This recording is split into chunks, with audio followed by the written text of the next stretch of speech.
Bienvenue dans notre série de vidéos 5 minutes santé où nous parlons, nous aimons, nous éduquons, nous sensibilisons sur la santé en général et les maladies cardiovasculaires en particulier. Aujourd'hui, nous allons aborder l'athérosclérose. Qu'est-ce que l'athérosclérose? C'est une formation lipidique graisseuse qui se forme à l'intérieur de nos vaisseaux sanguins et qui a tendance à boucher ou à réduire le passage du sang dans les artères. Quelles sont les causes ou les facteurs de risque de l'athérosclérose? Nous avons l'hypertension, la consommation excessive de gras, le tabagisme, l'obésité, le manque d'activité physique et aussi quelques facteurs génétiques. Les symptômes de l'athérosclérose. Au début, l'athérosclérose ne présente aucun symptôme. C'est une maladie à ses débuts qui est silencieuse, mais qui, avec le temps, commence par avoir des répercussions sur d'autres organes dans le corps. Alors, non seulement cette plaque lipidique graisseuse qui se forme bouche ou a tendance à boucher les artères, mais aussi elle peut évoluer et même se détacher, migrer vers d'autres parties de notre organisme. Lorsque cette migration est faite au niveau du cerveau, nous avons l'AVC. Lorsque cette migration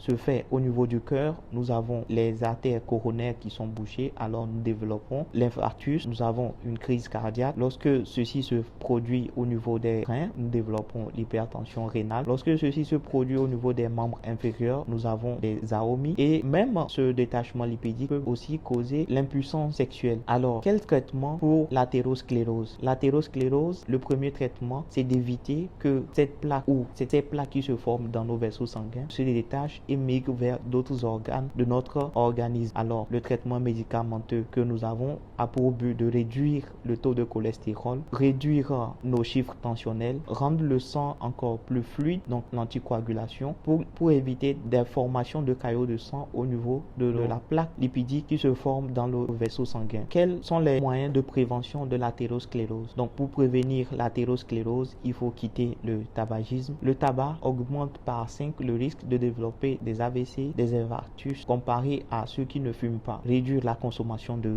gras, la consommation d'alcool, faire une activité sportive régulière et si vous êtes hypertendu, vous devez veiller à ce que vos chiffres tensionnels soient toujours dans les normes. Et pour finir, nous vous conseillons d'avoir une routine de check-up de votre santé chaque 6 mois ou chaque année pour pouvoir avoir un bilan complet sur votre état de santé. Comme on le dit souvent, prévenir vaut mieux que guérir. C'était le docteur Barnabo pour 5 minutes santé. Jusque-là, portez-vous bien.